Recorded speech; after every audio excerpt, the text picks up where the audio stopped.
En mai 1988, dans une petite commune du sud de la France, un événement anodin allait basculer dans le mystère le plus complet.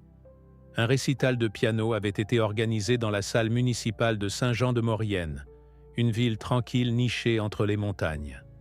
Parmi les jeunes participants, il y avait Élise Moreau, une fille de 13 ans, passionnée de musique classique, douce et réservée, qui préparait son morceau depuis plusieurs mois. Elle était accompagnée de ses parents, de sa sœur cadette et de son fidèle professeur de piano. Ce soir-là, Élise devait jouer une pièce de Debussy. Elle monta sur scène à 20h15, vêtue d'une robe blanche et de souliers vernis, sous les regards attendris du public. Mais après sa performance, alors qu'elle descendit les marches de la scène pour rejoindre les coulisses, personne ne la revit jamais. Son absence fut d'abord perçue comme un simple retard, mais les minutes devinrent des heures et très vite la panique gagna les lieux. Les portes avaient été fermées, les couloirs vérifiés, mais aucune trace d'Élise. Son sac à main, ses partitions, tout était resté dans la loge. Un mystère venait de naître. Avant que l'on ne plonge plus profondément dans cette affaire glaçante, dites-nous en commentaire de quel pays et quelle ville vous nous regardez. Vos messages nous montrent jusqu'où ces histoires voyagent, et ça nous touche énormément. Écrivez simplement France, Paris ou Belgique, Bruxelles, et restons connectés à travers ces récits qui dépassent les frontières. Les recherches débutèrent dans l'instant. Gendarmerie, pompiers, bénévoles, tout le monde participa. Les environs furent fouillés, les égouts inspectés, les caméras, bien que rares à l'époque, étudiées. Mais aucune preuve tangible ne permit de retrouver Élise. Pendant 5 longues années, sa famille ne cessa de l'espérer. Et puis, en juin 1993, dans une vieille maison abandonnée à plus de 600 km de là, un brocanteur découvrit un piano droit usé, couvert de poussière, avec une inscription gravée sur le bois. Élise Moreau, concours départemental 1987. C'était bien son piano, celui sur lequel elle répétait depuis ses 6 ans. Comment était-il arrivé là? Qui l'avait déplacé? Pourquoi? Ces nouvelles découvertes allaient relancer une enquête restée figée dans le silence. Le piano retrouvé n'était pas un modèle quelconque. C'était un ancien Pleyel en bois verni, reconnaissable à une légère éraflure sur le couvercle, laissé par un bracelet qu'Élise portait toujours à droite. Les experts appelés sur les lieux confirmèrent rapidement qu'il ne s'agissait pas d'un simple instrument abandonné, mais bien de celui ayant appartenu à la famille Moreau.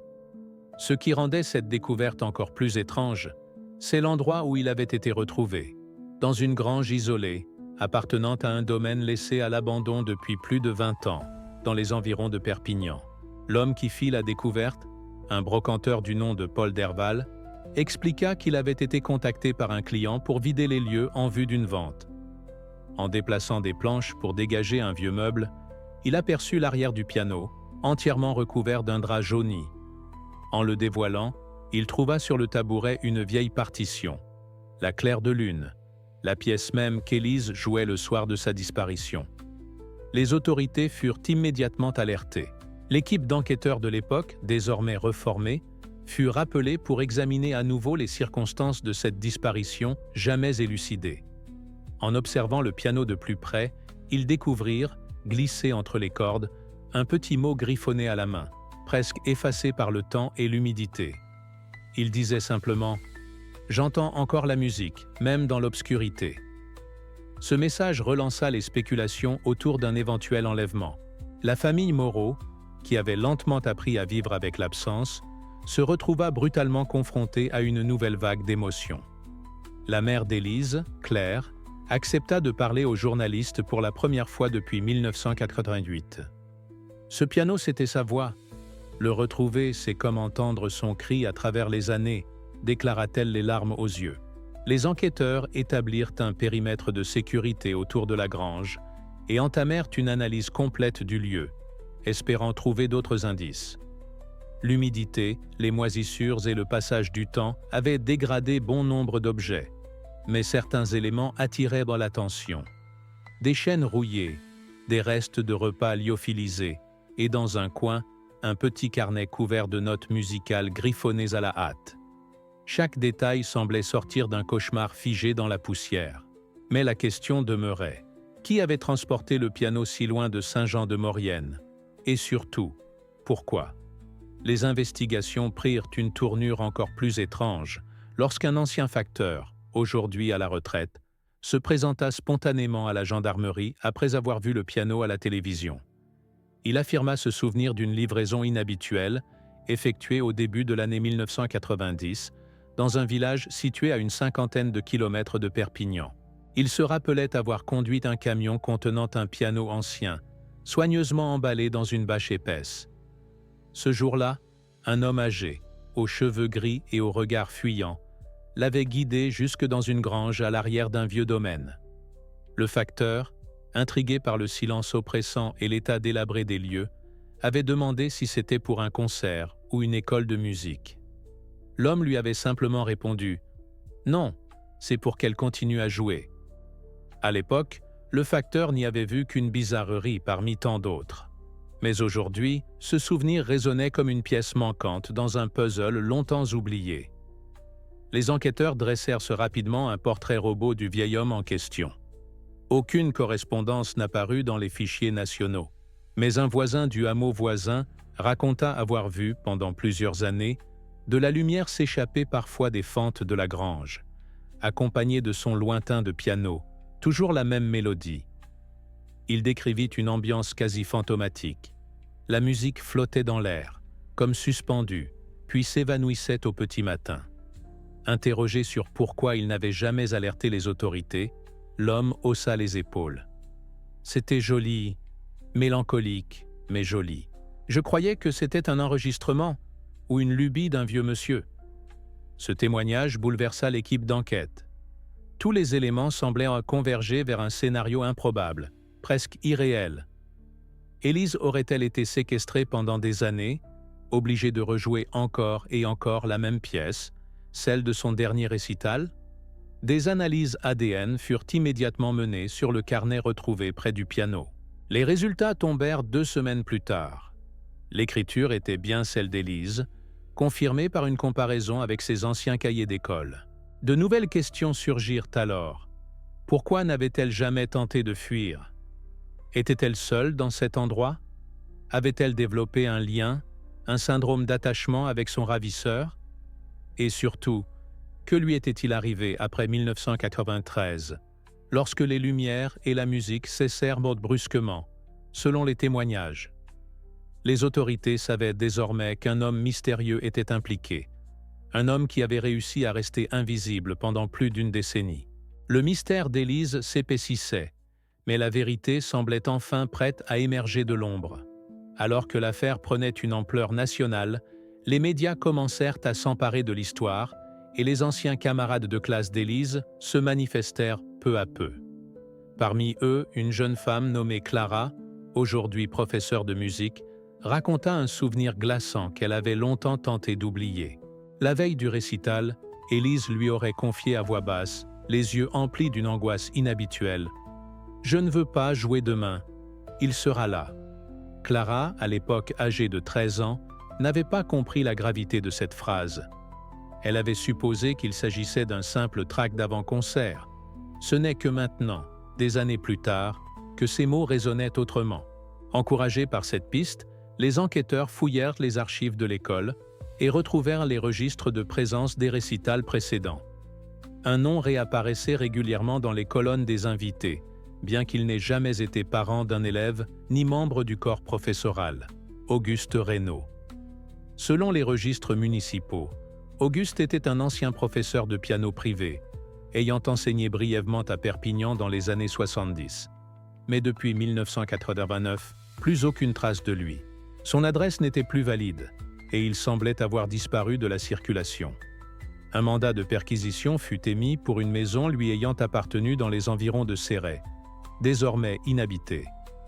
Lorsqu'ils pénétrèrent à l'intérieur, les policiers furent frappés par l'odeur de renfermé et l'ambiance étrange des lieux. Sur les murs jaunis pendaient des photos anciennes d'élèves, tous jeunes, tous en train de jouer du piano.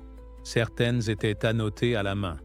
Prometteur, talent instable ou encore trop distrait. Mais l'une d'elles, encadrée au centre du salon, représentait Élise, figée dans une posture concentrée au clavier, les mains suspendues au-dessus des touches. Cette découverte glaça le sang de l'inspecteur principal, qui comprit qu'elle avait été bien plus qu'une élève pour cet homme. Dans le grenier, dissimulé sous une trappe, ils trouvèrent plusieurs cassettes audio soigneusement étiquetées. Élise, prélude, Ni 1. Élise, jour 48. Élise, dernier enregistrement. Chaque bande semblait correspondre à une séance, enregistrée dans des conditions rudimentaires. Les enquêteurs en écoutèrent une. On y entendait une jeune fille jouer la même partition, encore et encore, parfois avec des pauses marquées par des soupirs, parfois entrecoupées de phrases chuchotées. Encore. Recommence. Plus lentement. Ce fut un choc. Plus personne ne doutait maintenant qu'elle avait été retenue contre sa volonté. Mais une question subsistait. Pourquoi le piano était-il réapparu maintenant? Était-ce une erreur? Un message? Une mise en scène? Et surtout, où était Élise? Vivait-elle encore quelque part, prisonnière d'un autre lieu, d'un autre bourreau? Ou bien le piano était-il le seul vestige de son existence? Les semaines suivantes furent marquées par un regain d'espoir, mais aussi une tension étouffante. Chaque indice semblait rapprocher l'enquête de la vérité, mais aussi révéler un engrenage plus sombre que personne n'avait soupçonné à l'époque. Le nom d'Auguste Reynaud éveilla la mémoire d'un ancien employé de la mairie de Saint-Jean-de-Maurienne, désormais à la retraite. Il se souvint que dans les années 80, Auguste avait proposé à plusieurs reprises des ateliers de musique pour enfants à la salle des fêtes de la ville. Mais après quelques mois, il avait soudainement cessé ses activités, invoquant des raisons de santé. Aucun signalement ne fut fait à l'époque, mais certains parents avaient émis des doutes sur son comportement. Trop insistant, trop présent, parfois même intrusif. L'un d'eux se rappela qu'Élise, en particulier, avait été ciblée par ses compliments excessifs. Cette révélation jeta une lumière sinistre sur la disparition de la jeune fille. Était-elle tombée sous l'emprise de cet homme bien avant le récital? L'équipe d'enquête, dirigée par l'inspecteur Léon Mercier, intensifia ses recherches autour des anciens lieux fréquentés par Auguste. Des habitations abandonnées, des maisons isolées, des entrepôts désertés furent passés au crible. Et c'est dans un ancien couvent reconverti en pension pour enfants dans les années 60, au cœur de l'Aude, qu'ils découvrirent quelque chose d'inhabituel. Derrière une cloison murée à la hâte, ils trouvèrent une petite pièce, à peine plus grande qu'un placard. À l'intérieur, un lit de fortune, une lampe à pétrole et, clou du spectacle macabre, une photo d'Élise, accrochée à la paroi avec une punaise rouillée. Sur la table, un journal intime, probablement celui d'Auguste, contenait des passages cryptés, mais plusieurs phrases revenaient régulièrement. « Elle joue pour moi. Sa musique me calme. Si elle s'échappe, je meurs. » Ces mots glaçants laissèrent entrevoir un esprit profondément perturbé. Pourtant, malgré l'atmosphère sinistre du lieu, aucune trace d'Élise, vivante ou non, ne fut retrouvée. Ni vêtements, ni ADN, ni preuve directe de sa présence prolongée ici. Le mystère s'épaississait encore. Le parquet décida de faire appel à un profileur du ministère de l'Intérieur pour étudier les schémas psychologiques du suspect. Selon lui, Auguste était un homme obsessionnel, ritualisé, fuyant les structures sociales classiques, mais méticuleux. Il n'agissait pas dans la précipitation. Il pensait chaque geste, chaque disparition, chaque silence. L'apparition du piano ne pouvait donc être un hasard. Il s'agissait d'un signal, volontaire. Mais envoyé à qui? Aux enquêteurs? À la famille? Ou bien à Élise elle-même, si elle était encore en vie? Une chose devenait certaine. La musique n'avait jamais cessé d'être au cœur de cette énigme. Alors que les médias se déchaînaient autour de ce qu'ils appelaient désormais l'énigme du piano fantôme, la famille Moreau vivait dans un entre-deux douloureux. Claire, la mère d'Élise, oscillait entre espoir ravivé et peur de se heurter, une fois de plus, à un mur de silence. Elle accepta de retourner sur les lieux du récital, pour la première fois depuis 1988. En franchissant les portes de la salle municipale, ses pas résonnèrent sur le parquet ciré, identique à celui de l'époque. Elle fixa longuement la scène vide, se souvenant précisément de l'instant où sa fille s'était inclinée après avoir terminé son morceau. À ce moment précis, un détail lui revint en mémoire, un souvenir qu'elle croyait enfoui. Ce soir-là, Élise avait reçu un petit mot plié, glissé discrètement par une main qu'elle n'avait pas vue. Le billet, qu'elle avait à peine eu le temps de lire, l'avait troublée. Claire n'en avait pas parlé à l'époque, croyant à une simple maladresse d'adolescent. Mais aujourd'hui, ce souvenir prenait un tout autre sens. Elle alerta immédiatement les enquêteurs. Un archiviste local, passionné d'histoire communale, fut sollicité pour explorer les documents de la mairie, notamment les inscriptions au récital de 1988. C'est là qu'un nom inconnu jusque-là fit surface. Un certain Julien D., âgé de 17 ans à l'époque, s'était inscrit comme assistant technique bénévole. Mais son identité s'avéra fausse. L'adresse fournie n'existait pas. Les photos de groupe prises ce soir-là furent agrandies, analysées image par image, jusqu'à ce qu'un visage attire l'attention. Un jeune homme, dissimulé en arrière-plan, portant un blouson sombre et une casquette enfoncée, semblait observer Élise de manière insistante. Grâce à la technologie moderne, et avec l'aide de l'Interpol, un croisement de bases de données permit d'identifier l'homme. Il s'agissait bien d'Auguste Reynaud, alors âgé de 49 ans, grimé pour paraître plus jeune. Cette révélation fut un électrochoc. Cela prouvait qu'il avait planifié son approche bien avant la disparition, qu'il avait possiblement tissé un filet autour de la jeune pianiste pendant des mois, voire des années. Les enquêteurs décidèrent alors de relancer un appel national à témoins. Et contre toute attente, une réponse arriva d'un hôpital psychiatrique de la région de Toulouse. Une patiente âgée, internée depuis plus de 2 décennies pour schizophrénie, répétait depuis peu le même nom dans ses murmures. « Élise, elle joue encore ». Les enquêteurs se rendirent immédiatement à l'hôpital psychiatrique de Toulouse. La patiente, une femme d'environ 70 ans nommée Madame Vernier, avait été internée en 1994 après avoir été retrouvée errante près d'une voie ferrée, en état de confusion sévère. Depuis quelques semaines, elle murmurait régulièrement des mots incompréhensibles, entrecoupés de phrases plus cohérentes.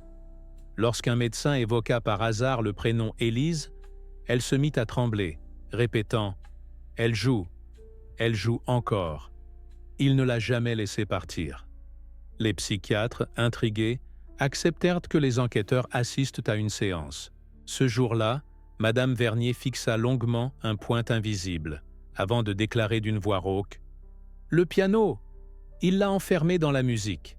Elle pleurait quand elle jouait. » Lorsqu'on lui montra une photo d'Élise, son regard changea brusquement. Elle murmura « C'est elle.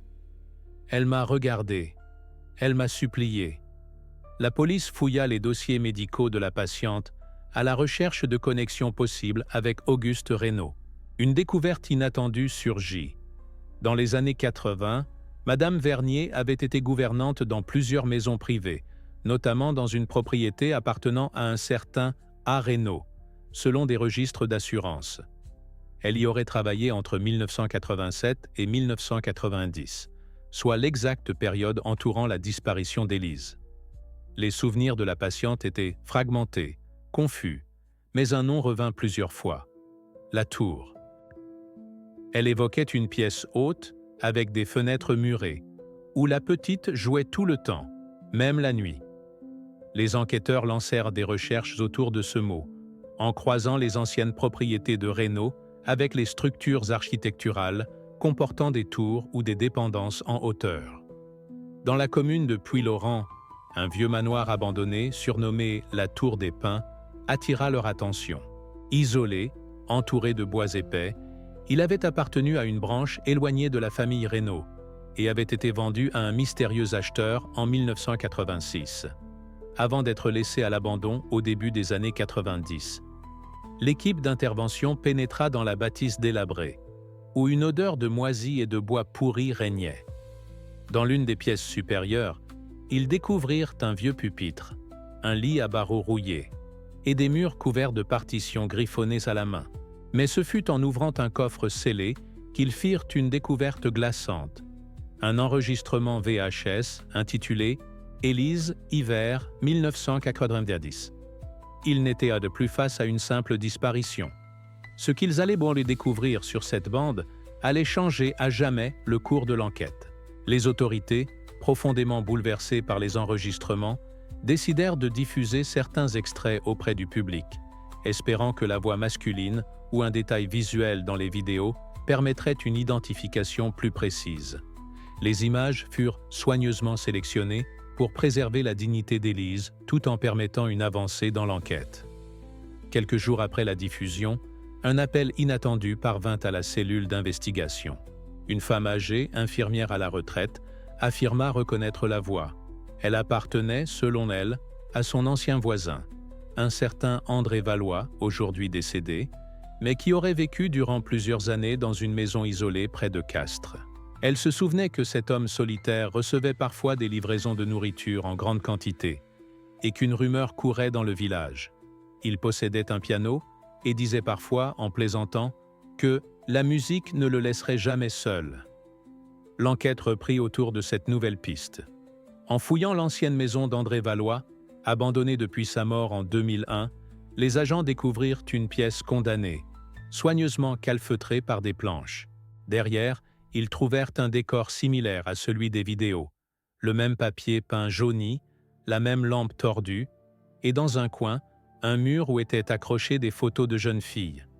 Mais une seule photo était marquée d'une croix rouge. C'était Élise. Au sol, un vieux carnet portait des inscriptions confuses. Date, nom, extrait de partition. Mais un mot revenait plusieurs fois, griffonné rageusement. Silence. Selon les experts, ce carnet témoignait d'un esprit malade, obsédé par l'idée du contrôle à travers la musique et le silence. Le piano n'était pas seulement un instrument, il était devenu une cage sonore, un rituel de domination. En recoupant les dates du carnet avec les vidéos, les enquêteurs découvrirent que la dernière trace d'Élise remontait à février 1993. Puis plus rien. Pas un son, pas un mot, pas une image. Aucun témoin ne l'avait vue depuis. La probabilité qu'elle soit encore en vie s'amenuisait, mais l'affaire avait désormais pris une tournure quasi historique. Elle symbolisait le combat de toutes les familles dont les enfants avaient disparu sans explication et dont la douleur se heurtait depuis des années au silence administratif. Pour Claire Moreau, ce n'était pas fini. Elle décida, avec les autres membres de la famille, de créer une fondation au nom d'Élise, dédiée à la recherche des disparus et au soutien psychologique des parents brisés par l'attente. Dans les écoles de musique, des hommages commencèrent à apparaître. Des jeunes élèves jouaient la clair de lune avec une intensité nouvelle, en souvenir d'Élise, cet enfant dont le talent, la douceur et la force résonnaient encore dans les cœurs. Mais dans l'ombre, une ultime vérité attendait encore d'être révélée. Un matin d'hiver, alors que la neige recouvrait les toits de Perpignan, Claire reçut un appel inattendu. Une voix tremblante au bout du fil, celle d'un homme âgé, affirmait avoir vu Élise. Il disait l'avoir reconnue grâce à un reportage télévisé, non pas récemment, mais des années plus tôt, dans une petite bourgade suisse, où il avait vécu en reclus. Selon lui, une jeune femme, muette, jouait du piano dans un hospice de montagne, entre Lausanne et Sion. Elle ne parlait pas, ne souriait pas, mais ses mains dansaient sur les touches avec une précision bouleversante. L'homme, ancien professeur de musique, avait remarqué qu'elle jouait sans partition, et que, chaque matin, elle recommençait le même morceau, Clair de lune. Intrigué, il avait essayé de communiquer avec elle, en vain. Puis elle avait disparu du jour au lendemain, sans laisser de traces. À l'époque, il n'avait pas su qui elle était. Mais en voyant la photo d'Élise des années plus tard, il en fut convaincu. C'était elle. Ce témoignage, bien que tardif, redonna une lueur d'espoir à Claire. Une équipe franco-suisse fut dépêchée sur place et des recherches furent lancées dans plusieurs hospices et centres médicaux de la région. Un nom réapparaissait dans certains registres, toujours le même, Camille B. Une patiente muette admise brièvement entre 1994 et 1995, puis transférée sans explication. Aucun dossier médical complet ne fut retrouvé. Mais le personnel se souvenait d'elle, douce, calme et prodigieuse au piano. Les enquêteurs poursuivirent cette piste à travers l'Europe, contactant des centres spécialisés en soins psychiatriques, des refuges religieux, même des communautés artistiques recluses. Plusieurs signalements similaires affluèrent.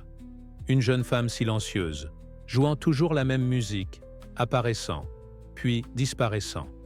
La légende d'Élise, devenue quasi mystique, se transforma en symbole, celui d'une victime ayant échappé à l'oubli, dont l'esprit continuait de vibrer à travers les mélodies. En 2004, la Fondation Élise Moreau organisa un concert hommage au Théâtre de la Ville. Des dizaines de pianistes y jouèrent à l'unisson Clair de lune, dans un silence sacré. À la fin du récital, une chaise vide fut laissée au centre de la scène, éclairée par un unique projecteur. Comme une invitation, comme une promesse. Car tant que la musique d'Élise résonnerait quelque part, il resterait une chance. Une note suspendue dans le temps, entre l'absence et la mémoire, entre le silence et l'espoir. Et peut-être, un jour, cette note finirait par ramener Élise à la lumière.